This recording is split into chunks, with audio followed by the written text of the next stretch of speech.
there's only one time of year I can do this, so screw it. I'm going to do it. I'm going to have fun with it.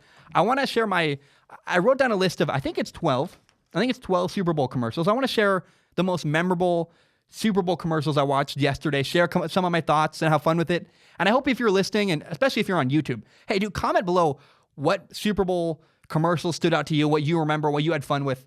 I want to talk about the first one that really stood out to me because my two favorite were the Smat Pack, the Hyundai commercial. We'll get into that in a minute. But the one I really want to talk about is the Tom Brady Hulu commercial. It started with that really somber monologue by Tom Brady. They say all good things must come to an end. And he's walking, and it's black and white, and you're like, oh. And my friends and I are looking at each other as Tom Brady's giving this monologue. He's like, they say all good things must come to an end. And I want my fans to hear it from my mouth first. And I'm like, my friends and I are looking at each other like, is this happening? Is Tom Brady really going to retire during a Super Bowl commercial? Is that how this is going to go down? Are you kidding me? It's kind of conceited. I mean, kind of, dare I say, douchey. Like, really? You're going to do that? But also, it's believable. We're like, well, if anybody can do it, it's Tom Brady. Like, if anybody can retire during a Super Bowl commercial, it's Tom Brady himself. And to me, I was like, well, this is how you know Tom Brady is the greatest quarterback of all time.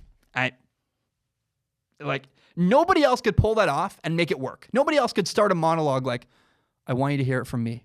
And then we all go, is he retiring? Is this happening? This could be happening. Nobody else can pull that off. Only Tom Brady. And that to me, I was like, that's wild to me. That's so cool. My friends and I had so much fun with it. And then there was like I hate to say this, there was that Kia commercial with Josh Jacobs later. And Josh Jacobs is talking about, this is such a dark twist. But Josh Jacobs is like, if I could talk to my former self, I was homeless. And everything's black and white. But there's that green color. And the green color is what made me think maybe. And it's like, is this also a Hulu commercial? Is Josh Jacobs going to be like, if I could talk to my former self, it was so far. I was homeless. It was so tough. Did you know the Hulu has live sports? I was like, please, God. And it didn't happen. It was a very touching Josh Jacobs commercial. I had no idea that story, by the way. Really cool. If you want to look up a cool story, look up Josh Jacobs and homelessness as a kid. I mean, that's unbelievable. But the Tom Brady Hulu commercial scarred me. I was like, is every deep monologue going to just lead to a Hulu has live sports commercial? Oh, I forgot about this too. There was that commercial. It only was good because of the end. It was a Tide commercial where Charlie Kelly, is that his name? Charlie, the actor, the guy from It's Always Sunny in Philadelphia, had a stain on his shirt, like multiple commercials. And then finally at the end, like 3 commercials later, because there were like 3 throughout the show, he's old as heck. And he's literally like about to die. And his wife is there. And he's like, I finally cleaned my shirt. And she goes, I'm so proud of you. She gives him a hug and stains his shirt again. You're like, that's phenomenal. I love that. I'm a sucker, man. It was so much fun. Now, I want to talk about Smat Pack. This commercial, the Hyundai commercial. This is my personal favorite. This one, it's got Chris Evans. It had John Krasinski, Rachel. I forget her name. She's from Rachel something. She's from SNL. It had Big Papi, doing a cameo. And it's all these actors and Big Papi speaking in these really thick Boston accents, and talking about how my car has Smat Pack. And it's like, I can't even do it. I don't even do it justice. It's just so funny. Look it up. It's really hilarious. That was my favorite Super Bowl commercial, in my opinion. I also loved that the NFL Kids commercial. It had the kid with the blonde Odell Beckham Jr. haircut, the blonde hair. And he's running. There's this long, it was like 2 minutes, this long sequence where he's running and Drew Brees throws him the ball and then he runs and he jukes somebody and throws to another guy and he's running through people and this really long stretch. And then it all culminated in a transition from pre-recorded content to a live shot of this young kid running onto the field at the Super Bowl. I was like, dang, man, that's awesome. I loved it. I was like, that's a really cool sequence that I had so much fun with. And my friends and I were like, who's that kid? What's the story here? I looked it up. The kid is Maxwell Young. His name is what is his nickname? Bunchy? I believe it's Maxwell Bunchy Young. Bunchy's his nickname. He's 12 years old.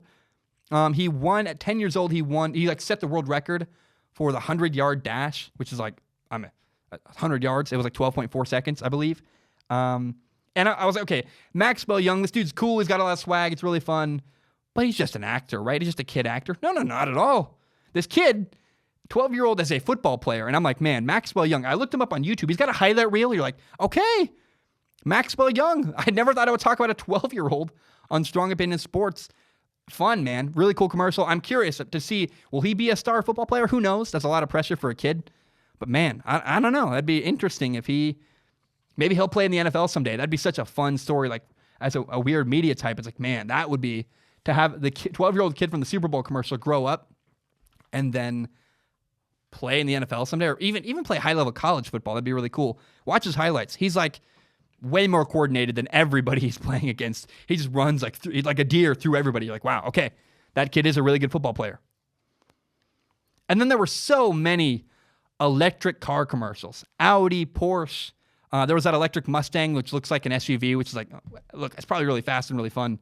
And I'm sitting there with my friends, like Hummer, even Hummer had an electric car commercial. And we're like, what? All right. And my friends and I are all looking at each other and we're like, this is Tesla's legacy. Tesla, the car company, the Elon Musk company, whether Tesla succeeds or not as a car company doesn't matter. They really have achieved their goal, which Tesla's goal is to change the automobile market and create change in the world by pushing electric cars and that technology forward. And Tesla's success has forced other companies to adjust and adapt and also invest in electric cars. And to me, it's interesting because a lot of people make that argument for guys to go into the Hall of Fame. They're like, this guy changed the game. And it made me think about it. So I'm going to do a topic later this week about the Hall of Fame because I'm so sick of the Hall of Fame. There's so many arguments and there's no clear rubric and it's just a gigantic mess and it drives me nuts. But you could make, if Tesla has changed the car industry, right? They've changed the market.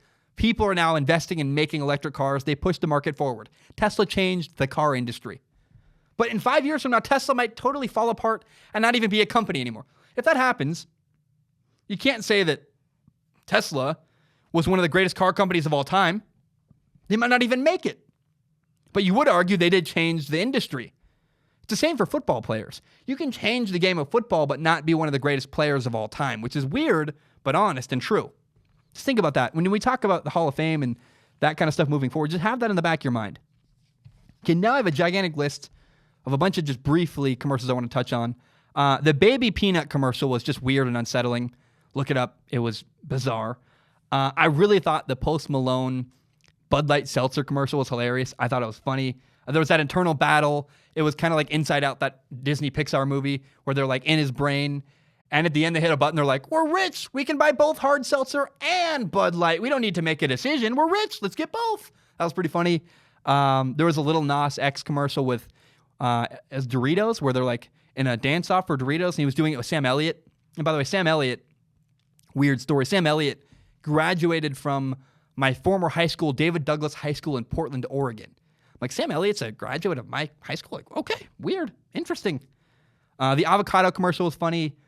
The Josh Jacobs Kia commercial was cool. There was a Rick and Morty Pringles commercial. There was a Cheetos Hammer Time commercial. I got to watch Rick and Morty, by the way. Like, I get that. I've seen enough of it to understand that was, like, the joke, but, like, dang, I want to really invest and really watch Rick and Morty someday. There was that Arya Stark car commercial. I think it was an Audi electric car commercial. I don't know, man. I'm just curious. I'll leave you with this. What was your favorite Super Bowl car commercial? I'm just curious. Or not car commercial. Wow, excuse me. What was your favorite Super Bowl commercial, period? Like, which ones stand out to you? And maybe you don't remember any of the ones I'm talking about. But maybe there is a Super Bowl commercial that you're like, that's the one that stands out in my mind that I remember. If you're on YouTube, please comment. I really want to read the comments on this one. I'm going to have fun with it. What Super Bowl commercial stood out to you? I want to know. Sounds like a fun discussion to me. And I don't know. I had it was like 6 hours of television watching for me. It was like the pregame, the postgame. I didn't leave all the commercials. The only time I left the couch was I went and got cake for my friends. I gave them all a piece of cake. It was pretty cool. Just all around a great day. Loved watching the Super Bowl. And the commercials are just a part of why that whole experience is so much fun. I'd love every year to do a brief topic about the commercials because that's truly one of my favorite parts of watching the Super Bowl.